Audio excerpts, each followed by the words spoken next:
1장의 마지막 절인 10절과 2장의 첫 절인 1절 사이에는 헬라어로 가르라는 접속사가 들어있는데 뜻이 왜냐하면이라는 의미입니다. 그러니까 1장 1절에서 10절의 내용, 사도 바울이 데살로니가 교회에 대해서 그들의 행한 믿음의 역사와 사랑의 수고와 소망의 인내를 인정해주고 감사한 것에 대해서 왜냐하면 이런 이유 때문입니다 라고 설명하는 것이 2장입니다. 사도 바울은 2차 전도행을 하면서 아시아에 가서 복음을 전하려고 했었습니다. 그의 계획이었죠. 그런데 하나님의 계획은 달랐습니다. 그를 유럽으로 보내서 복음을 전하기를 원하셨습니다. 바울은 기도 가운데 하나님의 뜻을 알게 됐는데 그 뜻 가운데 있을 때에 자기의 계획을 다 접고 하나님께 순종합니다. 처음에 그가 주님께 순종해서 유럽 땅에 들어가 처음에 복음을 전한 것이 빌립보였고 이 빌립보에서 놀라운 일들을 경험합니다. 하지만 또한 많은 핍박을 받았습니다. 그리고 두 번째로 간 곳이 데살로니가였던 것입니다. 사도 바울은 이 모든 것이 하나님의 섭리였음을 받아들이고 더욱더 주님을 의지함으로 나는 하나님을 힘입어서 나아갔다라고 고백합니다. 오늘 본문의 2장 2절을 보겠습니다. 너희가 아는 바와 같이 우리가 먼저 빌립보에서 고난과 능력을 당하였으나 우리 하나님을 그다음 보니까 힘입어 많은 싸움 중에 하나님의 복음을 너희에게 전하였노라 라고 했습니다. 바울과 실라는 빌립보에서 귀신 들려 점치는 여종을 고쳐줌으로 그로 인해 수익을 얻고 있던 주인들에게 이 자들은 기이한 풍속을 전하는 자들이다, 이러한 이유로 고소를 당해서 모진매를 맞았습니다. 그리고 정확한 판결도 없이 옥에 갇히게 되었습니다. 2절에서 빌립보에서 고난과 능력을 받았다라는 말은 모진매를 맞은 고난과 정확한 판결도 없이 감옥에 갇혔던 능력을 말하고 있습니다. 그런데 이렇게 고난과 능력을 당하고 곧바로 데살로니가에 와서 무엇을 했는가? 복음을 전했다라는 것입니다. 2절 하반부에 싸움 중에 하나님의 복음을 너희에게 전하였노라. 빌립보는 데살로니가와 함께 마케도니아 안에 있는 도시 중에 하나입니다. 바울은 빌립보에서 곧장 데살로니가로 갔기 때문에 바울이 겪은 이 고난에 대해서 데살로니가 교인들은 이미 다 알고 있었습니다. 그런데도 바울은 담대하게 하나님의 복음을 전했다라고 되어 있습니다. 이것은 바울은 어떠한 상황에서도 그 상황을 여의치 않고 오직 하나님을 바라보며 나아가는 기백이 있었다는 것을 보여줍니다. 바울은 또 다음과 같이 말합니다. 3절입니다. 우리의 권면은 간사함이나 부정에서 나는 것이 아니요 속임수로 하는 것도 아니라. 여기서 우리의 권면이란 2절에 나와 있었던 하나님의 말씀을 전하는 유앙겔리온, 복음을 뜻합니다. 바울은 복음을 전도함에 있어서 세 가지가 없다라고 했는데 첫째가 간사함이 없고 두 번째가 부정이 없고 세 번째가 속임수가 없다라고 했습니다. 사도 바울은 복음을 전하면서 간사함이 없었다. 간사라는 헬라어가 플라네스라는 단어인데 오류라는 뜻입니다. 그래서 여러분들 생명의 삶 본문을 보시면 그 아래에 영어 본문에 에러라고 번역이 되어 있는 것을 확인하실 수 있습니다. 즉 하나님의 복음을 전하는 말씀에 대해서 에러, 오류가 없었다, 이 말은 오직 성경 말씀 그대로 진리를 전했다라는 뜻입니다. 교회는 가장 먼저 해야 될 일이 진리의 말씀을 선포하는 일입니다. 파테야 선교교회가 많은 다양한 일들을 해야겠지만 가장 중요한 일은 진리의 말씀을 선포하고 그 말씀에 오류가 없도록 우리가 말씀에 서야 함을 잊지 말아야 합니다. 우리 선생님들도 또 우리 모든 교구 안에 있는 리더들도 이것을 꼭 기억해 나가야 하는 것입니다. 두 번째로 부정에서 난 것이 아니요 부정이 없다. 여기서 부정은 이방 종교에서 만연했던 성적인 부정을 뜻합니다.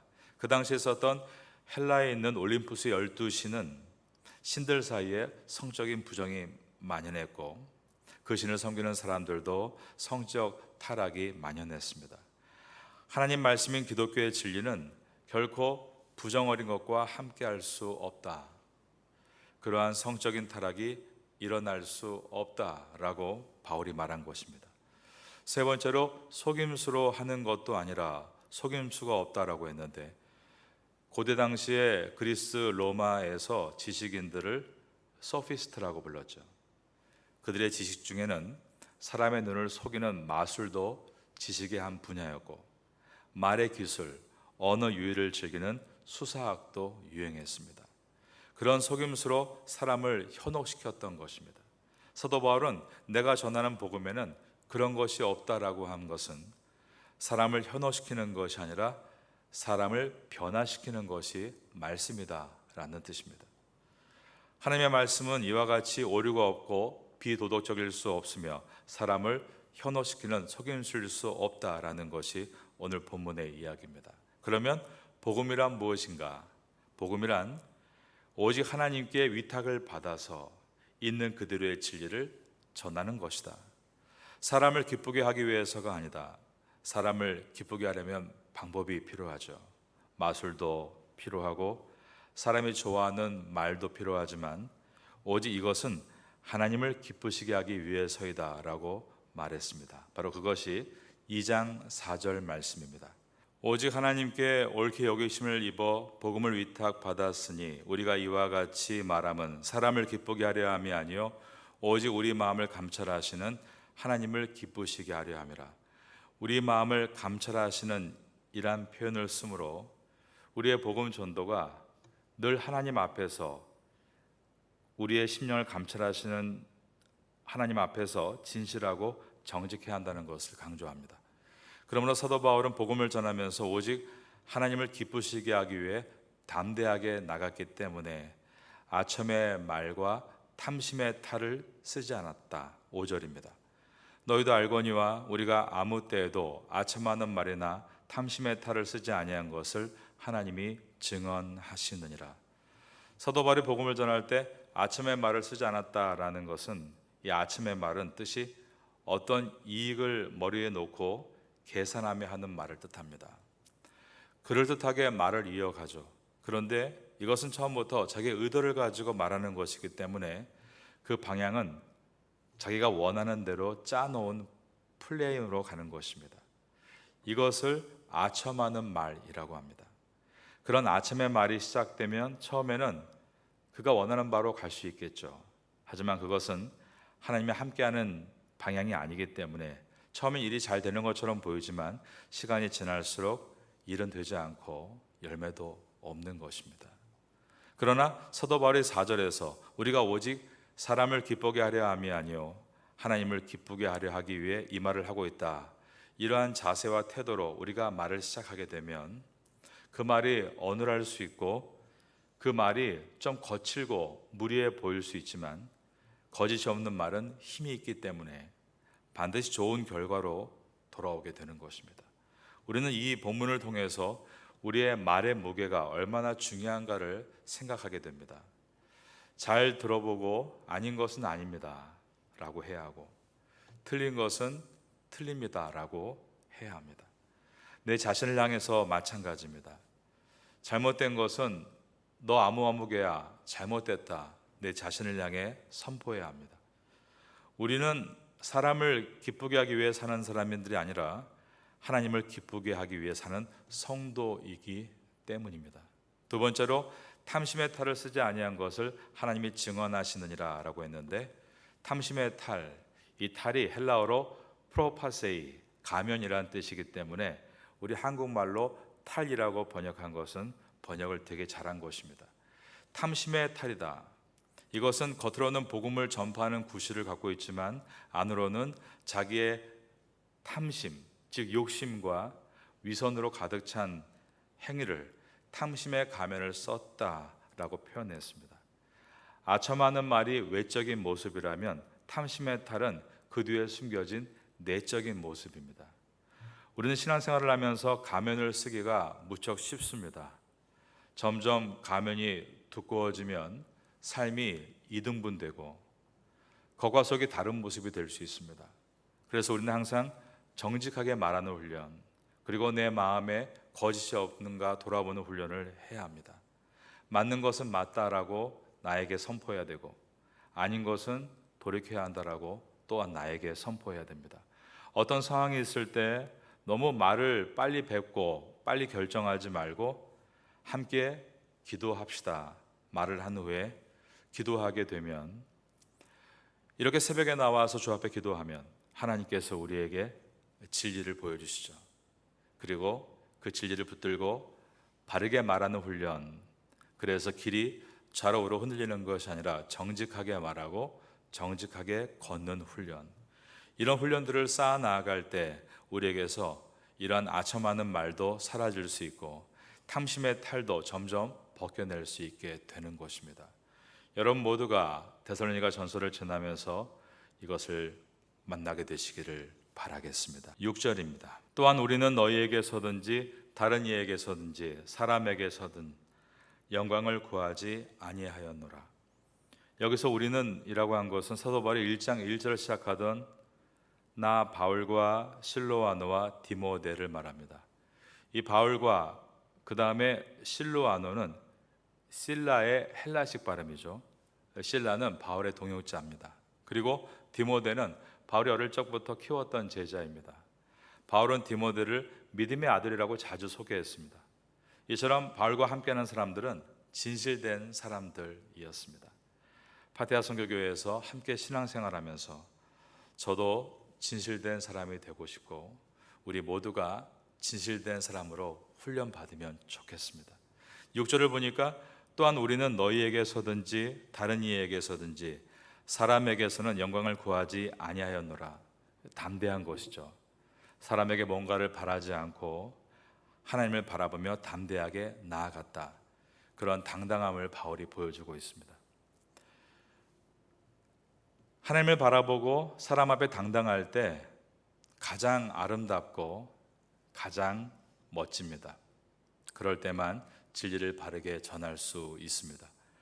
하나님을 바라보고 사람 앞에 당당할 때 조금 투박해 보여도 미련해 보여도 결국 그의 그 진실된 모습은 반드시 상대방에게 와 닿게 되어 있습니다. 7절입니다. 우리는 그리스도의 사도로서 마땅히 권위를 주장할 수 있으나 도리어 너희 가운데서 유순한 자가 되어 유모가 자기 자녀를 기름같이 하였으니, 이것이 세상의 권위자와 그리스도 안에 있는 권위자의 차이점입니다. 세상의 권위자는 사람을 의식하고 그 결과 사람에게 존경받을 권리를 모두 이용하려고 합니다. 하지만 그리스도 안에서의 권위자는 이미 칭찬과 권리를 하나님께 다 받았기 때문에 사람에게 뭘 받으려고 하지 않습니다. 상대방이 나를 가볍게 대하건 좀 무리하게 대하건 별 상관하지 않습니다.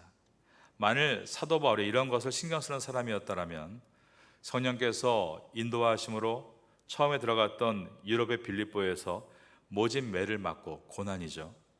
그 다음에 옥에 갇혔습니다. 능욕을 받았을 때 그가 하나님만을 의지하는 사람이 아니었다면 어떻게 그것을 견뎠겠습니까? 우리가 사람의 말 한마디에 부러지고 무너지고 절망하고 못 일어나고 있다면 반대로 보면 우리의 삶이 아직 하나님을 전적으로 의지하고 그분으로 만족하는 것이 아니라 사람의 말에 여전히 좌지우지되고 있다는 것을 보여주는 결과입니다. 바울이 그랬다면 빌립보에서 한 걸음도 나아갈 수 없었습니다. 그러나 같은 마게도냐 도시 안에 있는 빌립보에서 그러한 모진 고난과 수모를 당한 다음에 데살로니가에서 곧장 했던 일이 복음을 전했다. 이 말은 바울은 그의 모든 것에서 이미 주님께로부터 칭찬을 받았고 그분들로부터 자기의 길에 대한 약속을 받았기 때문에 충분히 만족하면서 하나님을 위해서 나아가는 참된 주의 종이었다는 것을 보여주고 있는 것입니다. 사도 바울은 큰 사랑의 소유자였습니다. 왜 그랬을까요? 큰 은혜를 늘 마음에 품고 살고 있기 때문이었습니다. 그래서 어떠한 경우에도 바울은 평정심을 유지하는 것을 우리에게 보여주므로 하나님의 사람은 넓고 깊으나 겉으로는 유순한 자이고 또 어미와 같은 마음을 갖고 있으며 좋은 멘토로 서 있어야 한다는 것을 스스로가 보여주었습니다. 어떻게 이렇게 자기의 생각을 주장하지 않고 유순한 자로 설 수 있는 것입니까? 그것은 새벽에 나와서 기도하면서 주의 뜻을 붙들고 성령의 인도하심을 따라 걸어가면 사람이 어떤 말을 할 때 각을 세우고 나를 세우는 것이 아니라 아, 그렇죠. 네, 알겠습니다. 왜 그렇습니까? 어차피 모든 것이 하나님께서 인도하시는 길로 갈 것을 믿기 때문입니다. 그럴 때 우리는 나를 주장하지 않고 하나님의 뜻에 귀를 기울이며 오히려 사람의 생각들을 넓게 받아줄 수 있는 유순함의 마음을 가질 수 있게 되는 것입니다. 성령 하나님, 오늘 제가 어떤 길로 가야 합니까? 저를 인도해 주옵소서. 저는 주님의 그 결대로 가기를 원합니다. 아침에 나와서 기도하고 결정한다면 어떤 상황을 만나든 우리는 유순함으로 참된 넓은 마음으로 나아갈 수 있게 될 것입니다. 그런 하루가 될 수 있기를 예수님의 이름으로 축원합니다. 사도 바울은 생면부지의 데살로니가 성도들을 만나서 3주 동안 목회했습니다. 그러다가 그곳에서 유대인들의 핍박을 받음으로 어쩔 수 없이 성도들을 보호하기 위해서 그곳을 떠나게 됩니다. 3주간 만난 데살로니가 교회 교인들을 향해서 이런 고백을 합니다. 나는 엄마와 같은 심정으로 여러분들을 대하고 있고 심지어 나는 나의 목숨까지도 여러분을 위해서 바칠 준비가 되어 있습니다.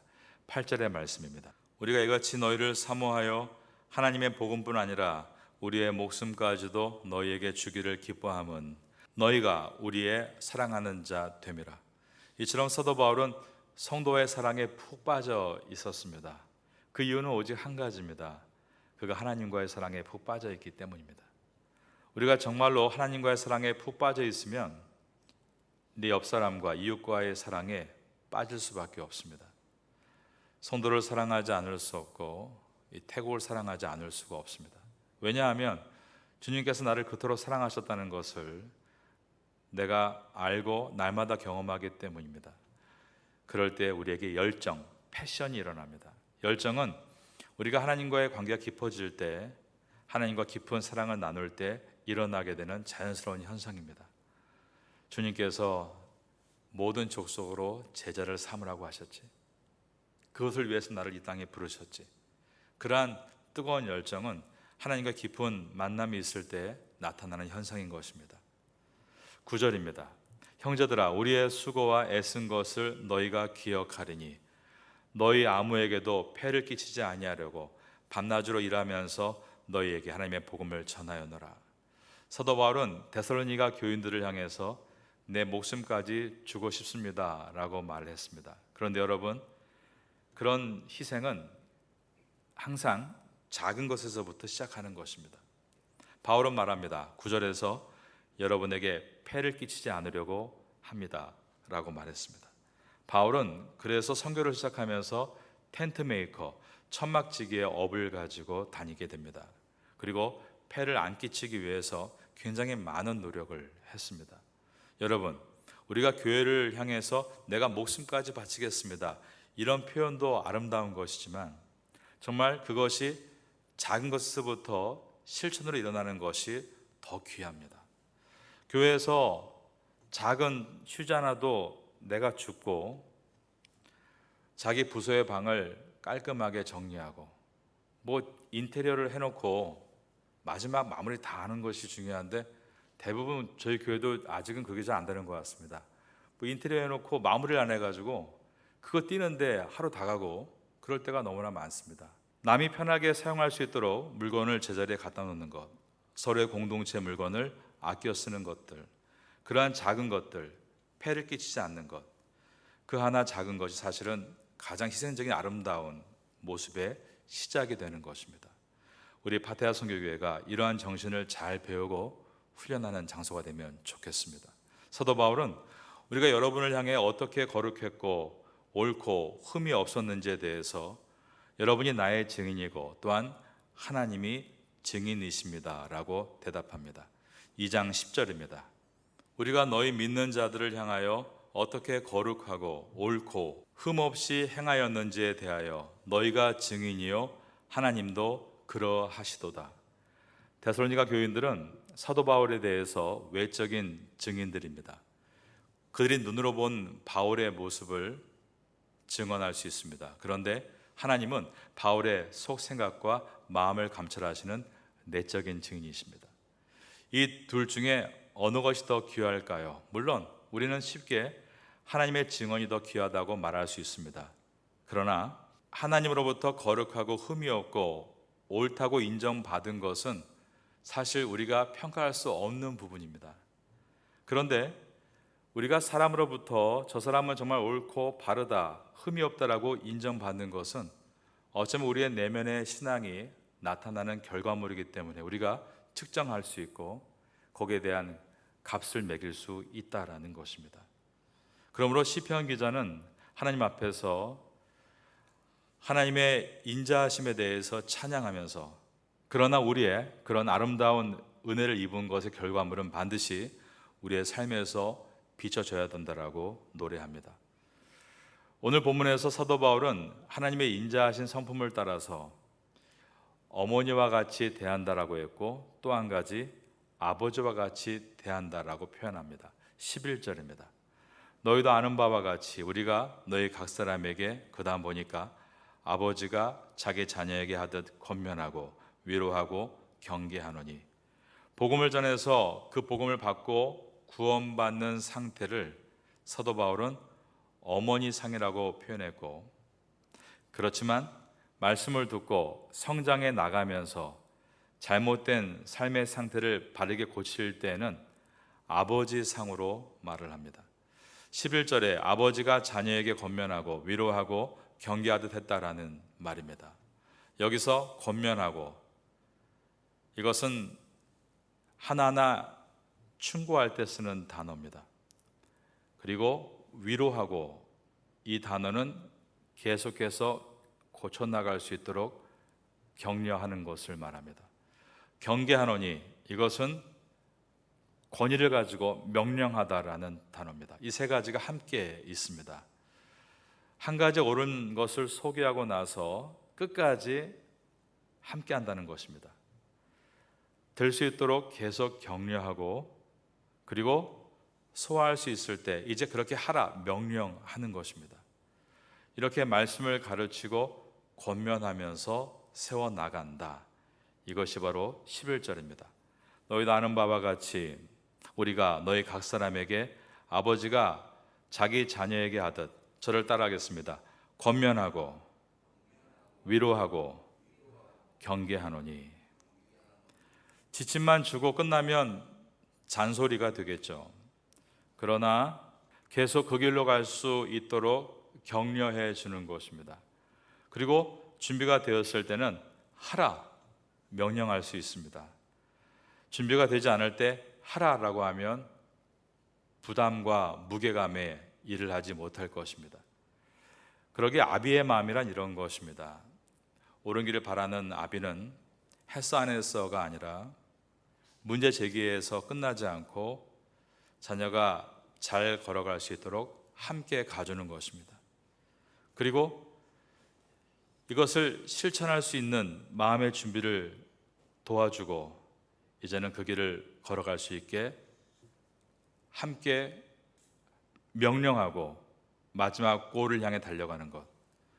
그러므로 오늘 이 본문의 내용은 어미의 마음은 우리의 부르심, 칭의에 해당하고 그리고 아비의 마음은 그런 성도가 훈련받아 전진해 나갈 수 있도록 변화되는 성화를 설명하고 있습니다.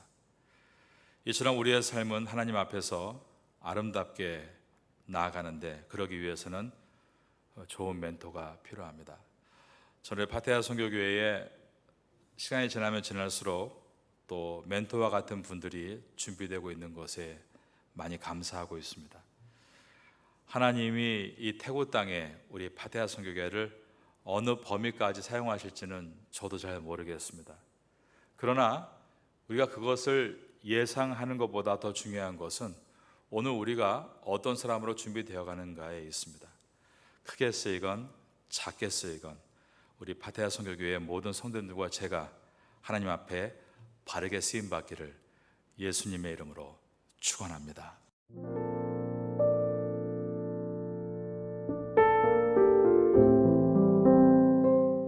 지금은 함께 함께 마음을 열고 기도하는 시간입니다.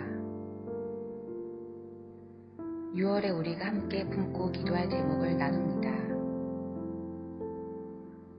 조국 교회가 사명을 잘 감당하도록 붙들어 주옵소서. 북한의 지하교회를 지켜 주옵소서. 태국 교회가 말씀 위에 굳게 서도록 역사하여 주옵소서. 6월 29일 제13차 발달장애인 가족 초청 행사를 잘 준비하게 하옵소서. 이 시간 말씀을 붙잡고 드리는 우리의 기도가 삶 속의 아름다운 열매로 맺히기를 소망합니다.